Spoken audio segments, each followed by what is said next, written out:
Peace, peace, peace, peace, peace, family. Islam, peace and love. I'm actually doing this live video because I actually promised to do it a couple of days ago, and I got, stuck in a vortex. I get stuck in a vortex at home with my mommy duties a lot of times, and I can't really focus. And I'm not even going to put that in the ethers. I am training myself to focus a little bit more when I am home with my family, because it can be a very overwhelming time. The reasons why I wanted to kind of do this video was to go over the Pope's letter to President Barack H. Obama, and it was publicized through the, I guess, social media, I think about a year after it actually was created, and that was July 4th, 2014. Okay. Information hasn't gotten out to the public because of, obviously, a lot of us are just too busy focusing on the wrong things, and because we're not very studied and really think that we don't know how to fix our problems, when we really do know how to fix our problems if we just sit down, reflect, meditate a little bit, and get rid of that FEAR, fear. False evidence appearing real. And when I first was given that keys to that knowledge, I was blown away. The fears that we hold on to are the very things and the very reasons why we're stagnant in our progression as Moorish nationals, as well as individuals within our own journeys through self. There's an actual individual on Facebook. I posted like a couple of his videos. On YouTube. I posted a couple of his videos because he is so inspiring. His name is Ralph Smart. I think he domiciled somewhere in the continent of Africa, but I can't be sure. His YouTube subscriber channel is Divine Waters. I can't necessarily remember, but check my timeline. It has the actual couple videos that I posted that he has. He's been out for quite a while, actually, and the information that he gives is so beautiful. I mean, his spirit alone is magnetized. I mean, he has so much positive energy. I can't even contain my emotions when I'm listening to him. And I can honestly say today, if not maybe a couple of months ago, I saw one video of his, but today I had a couple suggestions or recommendations, and it brought me to his YouTube page. So check him out. It's really pretty cool videos. I wouldn't post anything that I haven't first reviewed sometimes before posting it. But the reasons why I wanted to do this Facebook Live is because I think people are scared to study or have a lot of fears and anxieties that or when you're even considering or pondering it. And because we've been so trained to not do these things, it becomes very difficult to actually do them now. So studying as well as researching has become such a stigma in a lot of people's world. We can't even get it out of our own issues because this is something that we're just not comfortable with, and anything that we're not comfortable with or used to, we don't do. So I'm doing these videos to get people at least encouraged to start to read some of the things that are out there and ignore a lot of the other things that are there to just deceive and to keep you in a lowly state of fear. False evidence appearing real. So this is the letter that that Pope Francis wrote to Obama in regards to, yes, right, study. To let you guys know who's really in charge and what's really going on. And Taj Tariq Bey actually has a video. It's the counselor. It's the counselor courts video, and he actually did a Facebook Live last Friday or last Holy Day, and completely went over the whole civil orders letter that I'm about to read to you today. And let me tell you, the more you read it, the more you're going to understand. The more you understand, the more you're going to know. The more you know, the more actions and abilities that you think that you don't have currently are going to come and open up to you. So just open your minds and open your hearts to really start studying, not only studying self, but studying what's really going on. He said the Pope wrote two, one in June and one in July of 2014. Well, Ernest, Reed, if you could post the one from, I think June, because I'm reading the one from July, I definitely would appreciate it. And then I'll do a Facebook Live later to go over that particular one. I know he wrote a couple of them, and I think there's a lot of confusion on which ones are out there. But I'm going to read the one from July 4th, 2014 that was addressed to President H. Obama of United States Service Corporation Company. Ding, ding, ding, ding, ding. A lot of our people felt as though this is the government. No, this is a corporation acting as if it is government. The modio proprio. You are correct. If you could post that, I would definitely either post a link or actually post the document. I definitely would appreciate it so I can go and tag that into the next videos and give it to the people. So anyway, to the letter, because I can go on. I'm a Sagittarius. We like to talk. Civil orders, July 4th, 2014, issued to all members of the domestic police forces, U.S. Marshal Service, the Provost Marshal, members of the American Bar Association, and the American Armed Services. These gigantic American states of the Union, known as the United States of America, major, exercising plenary civil powers upon the land, hereby appoint General Carter F. Ham, that's an actual person, look him up, to lead and command the Grand Army of the Republic, which is called the GAR, Grand Army of the Republic, and its successors under the guidance of the Joint Chiefs of Staff and with their full support. Should it become necessary to suppress commercial mercenary forces operating under the guise of being federal government agencies, including but not limited to the Department of Homeland Security, the Federal Emergency Management Administration, the Internal Revenue Service, the Bureau of Alcohol, Tobacco, and Firearms, etc. This document just told you they are not under the federal government. It just told you that. General Ham shall assume immediate command and control of all armed forces and services owed to the United States of America, major, stationed in North America, and shall join them under his command as the Grand Army of the Republic, the GAR. All forces of air, land, sea are to be employed. Any costs and losses suffered as a result of deployment of the Grand Army of the Republic shall be charged as stipulated prior. All efforts shall be made by the Grand Army of the Republic to spare life and property while undertaking any action whatsoever within the State of the Union without exception. The GAR, the Grand Army of the Republic, is uniquely enabled by these orders to operate on the land of the 50 organic states for the purpose of securing the lives and the properties of the American states and the American state citizens. The GAR, the Grand Army of the Republic, is not a foreign army and is comprised primarily of American state citizens. If required to take field position, the local commanders shall make every effort to communicate the basis of their authority and the reasons for their presence on American state soils to ensure a prompt cessation of hostilities and a widespread understanding of the usurpations and acts of fraud which have led to any conflict. All parties must be brought to understand the nature of the federal government, the limitations of its authority, and their own obligation to act in favor of the organic states of the Union. The Grand Army of the Republic shall continue to operate under the General Orders 100, known as the Lieber Code, extant from the pen of the last Republican president, or the last president of the Republic, which was Abraham Lincoln. That's telling you he was the last actual president of the Republic, just so you know. No orders, executive or otherwise, issued by Barack H. Obama pretending authority on the land of the American states while operating as president of the, all caps, United States Corporation, nor as the president of the United States of America minor, are owed any performance by the Joint Chiefs of Staff, General Ham, or any ordinary. All plainly stated grants of contractual authority evident in the Constitution of the United States of America remain in place. All plainly stated grants of contractual authority evident in the Constitution of the United States of America remain in place subject to good faith performance of the accompanying obligations and treaties. So it's never been suspended for those people who think that you can suspend a contract.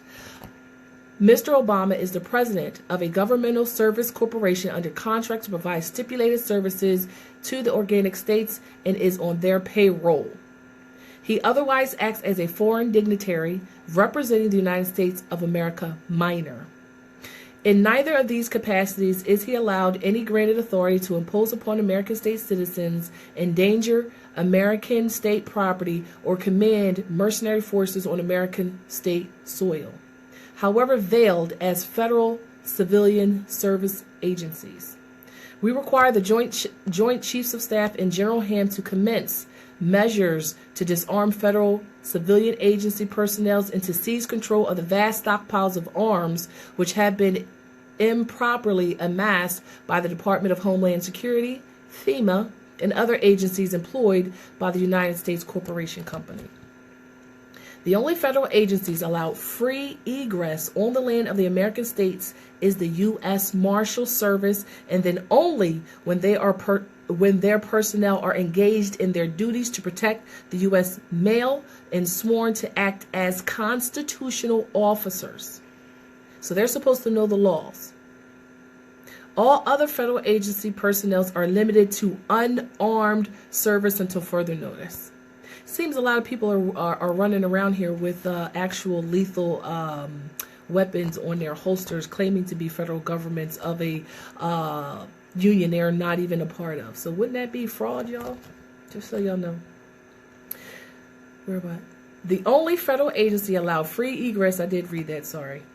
We direct the Joint Chiefs of Staff to communicate these first two general civil orders directly to Mr. Obama, the members of the United States Congress, the administrators of all federal agencies, the members of the Supreme Court, and those acting as governors to compel their rapid understanding and cooperation. Now, he actually communicated these first two general civil orders directly to Obama. So yeah, that probably is the one you're talking about that was in June, and this is the second one that came after that.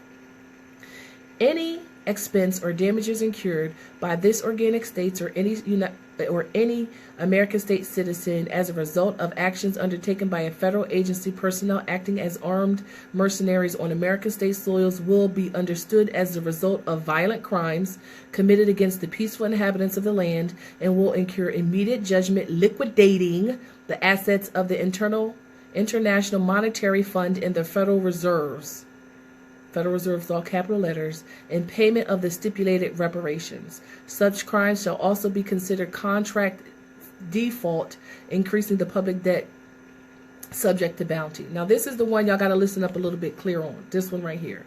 Any and all corporate officers of the United States Corporation or any successor organizations inheriting federal service contracts who support, condone, promote such crimes against the American states or against American state citizens shall be subject to arrest and prosecution for commercial and violent crimes.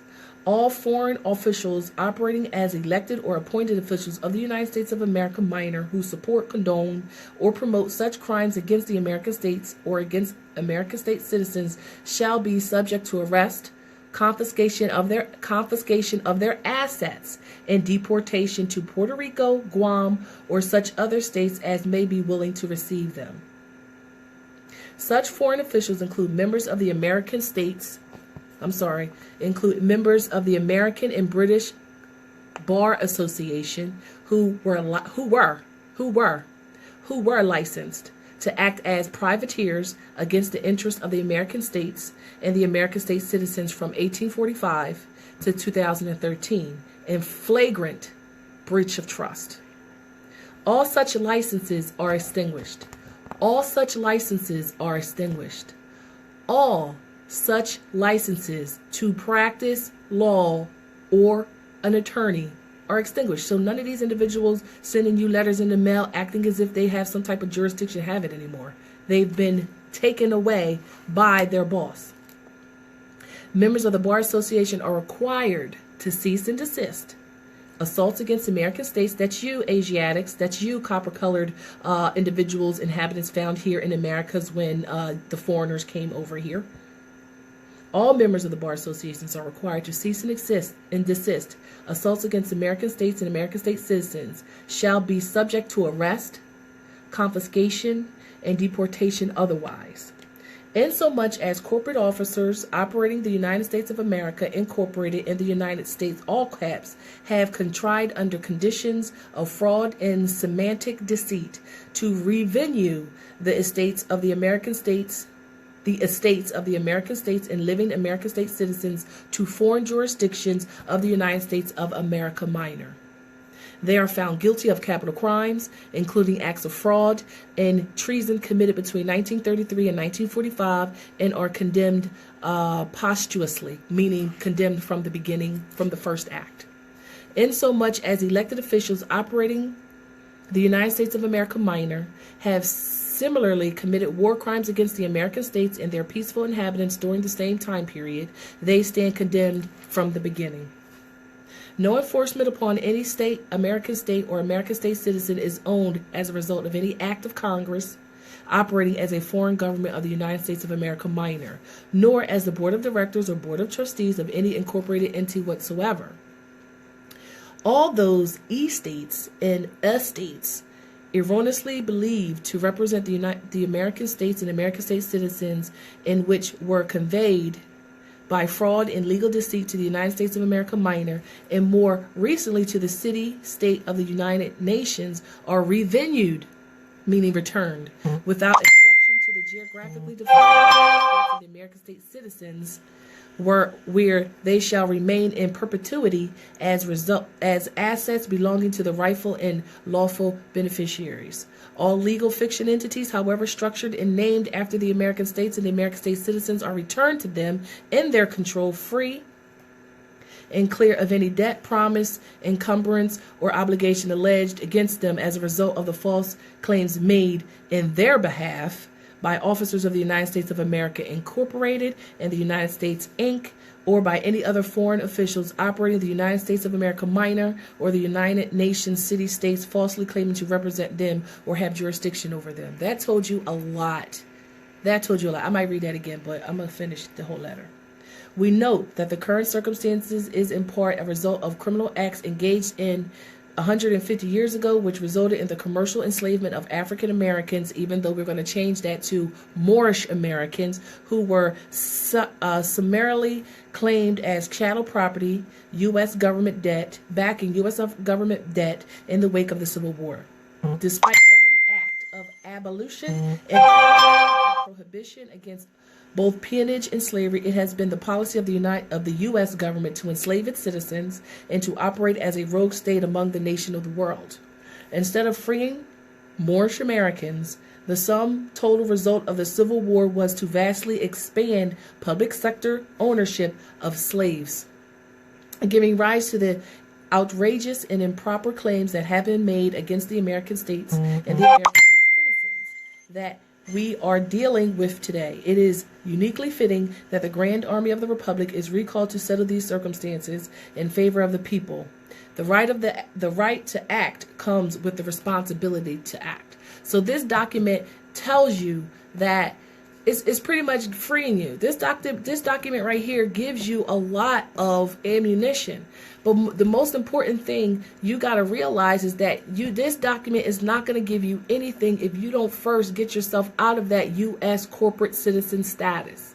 Because it's a dead status, and it's the reasons why we deal with all Asiatics all over the world. Moorish American nationals are dealing with a lot of the issues because too many of our people are agreeing through ignorance as well as lack of study to be U.S. citizens, which you can never be. And there's laws and there's regulations and there's resolutions that are telling you exactly that. I was at a family function that I really had to think hard about going to because many and most of my family members still identify as blacks. And it's difficult for me to be around individuals like that. So I psyched myself up so bad that I was a mess. But I said, you know what? I'm going to go anyway. And I went to it thinking that I was going to just have a very bad time, but I had a very, very beautiful time. Because even though my family members are uneducated in terms of nationality, they still are my family members and I still love them. And I had a conversation with one of my family members, and I told him, and I asked him, what are you?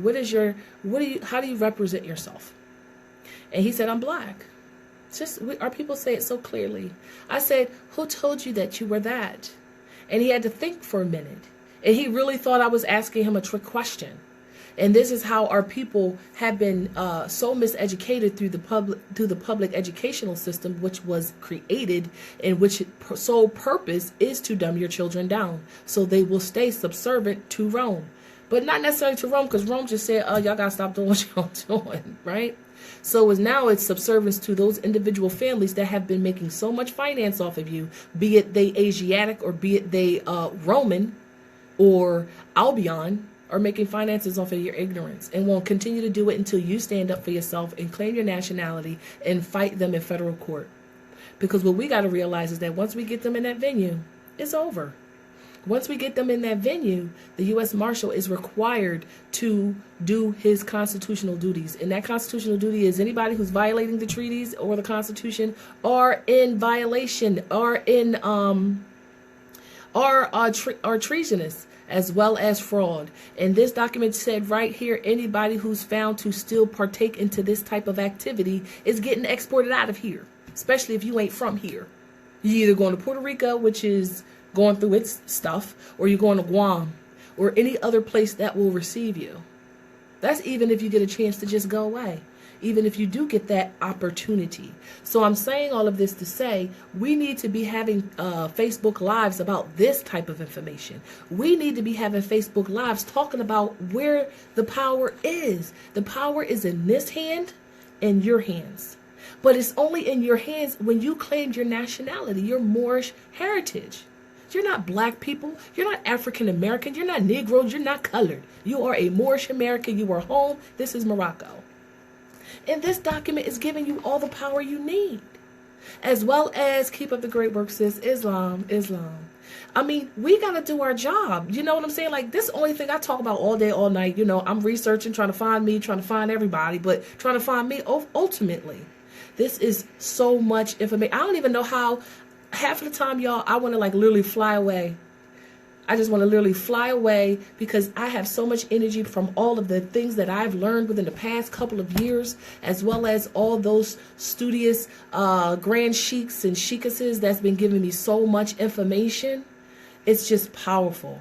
So I just wanted to kind of read that and express to you that, you know, the part that I keep, you know, wanting to bring back to your point of view is there is no such thing as an attorney now. They're all illegally practicing at this particular moment. They don't got no license, and even though they want to put a number at the end of their Esquire name, that's all fraud. And they give you the proof by sending you the stuff in the mail. So as soon as they send you some stuff in the mail and it's all fraudulent, this is what you do. You send them a letter in the mail. You send a writ or affidavit. They're like, man, I could have sworn you said that you was an Esquire and you licensed, but per the civil letter that your boss sent, he took them all out. So what you talking about? They might still keep playing the game because they ain't smart, but that's why you attach a copy of the letter that didn't make it down to the peons. And I say it didn't make it down to the front linemen, which is the slaves, which look like you, which look like me, which look like everybody else, because these people are operating in dishonor, and they know that they're operating in dishonor. Or some of them don't even know. Because you say or talk about black people and they really think that's an identity. When everything that comes out, like President Trump actually, somebody posted an executive order that he posted where as though he was forbidding certain individuals on the lands, or I can't remember specifically, but at the end of it, it had a list of those individuals he was annexing from immigration or something to that effect. But at the end of that document, which I did post, it showed you the person's appellation, and it also showed you their nationality. Let me tell you, ain't nobody in there classified as black. And even if you Google many of these individuals, Wikipedia will show you their nationality. Right when they show you their appellation, their nationality gonna be right at the bottom. Ain't that crazy? And then our people can't even see this stuff because they really ain't looking. Many of our people really ain't looking. And when you talk about it, my family member said, I quote, I don't know. We got an issue, man. We don't know who we are. And, just left it at that. But they will talk all day long about corporations where they ain't making no finance.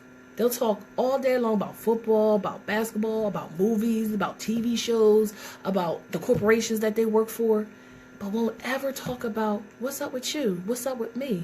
How can we come together to fix our problems? Because there's problems, and I know that they're here, but we just need to start talking about something. I don't even know what the heck we need to start talking about, but we need to start talking about something.